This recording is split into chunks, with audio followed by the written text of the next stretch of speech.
Everyone আসসালামু আলাইকুম, কেমন আছেন সবাই? আশা করব অনেক অনেক ভালো আছেন। মুসা কর্পোরেশন থেকে আজকে আমার হাতে দেখতে পারতেছেন একটা ইউনিট আইফোন 14 প্রো ম্যাক্স।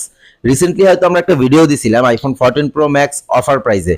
তো নারায়ণগঞ্জ থেকে ভাইয়া কই থেকে আসছেন? যাত্রাবাড়ি। আচ্ছা, কই থেকে আসছেন একটু বলেন ভাই। যাত্রাবাড়ি মাতুয়াল কাউন্সিল।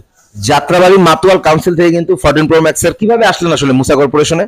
ওই যে ফ্রেন্ড ভিডিওটা দেখছিলাম ইউটিউবে, দেখে ভালো লাগছে আপনাদের প্রোডাক্ট গুলা, এই জন্য আসা। আচ্ছা, আমাদের ভিডিও কি সবসময় দেখা হয় নাকি এইবারই দেখা হয়? প্রায় দেখা হয়। আচ্ছা, ভাই কিন্তু সবসময় আমাদের ভিডিও দেখে, আপডেট দেখে। তো যাই হোক, কথা বাড়াবো না, আমরা আসলে কিন্তু 14 প্রো ম্যাক্সটা অফার প্রাইসে দিছিলাম, আপনারা দেখছেন আমাদের পেজ থেকে। তো অনেকে হয়তো বা আবার নক দিবেন ভাই আইফোনটা কি আছে কিনা, বা বলবেন আপনারা এরকম ভিডিও দেন পরবর্তীতে হয়তো পাওয়া যায় না। তো আমরা কিন্তু 14 প্রো ম্যাক্সটা অফার প্রাইসে, ভাইয়ের নামটা কি, এই ভাইয়ের জন্য নিছেন মূলত নাকি? সীমান্ত ভাই। আচ্ছা, সীমান্ত ভাইয়া কিন্তু 14 প্রো ম্যাক্সটা অবশেষে পারচেজ করেই নিল আমাদের মুসা কর্পোরেশন থেকে। আপনার ফোনটা বুঝে নেন ভাইয়া। আচ্ছা, আপনি কত টাকা দিয়ে নিলেন ভাই?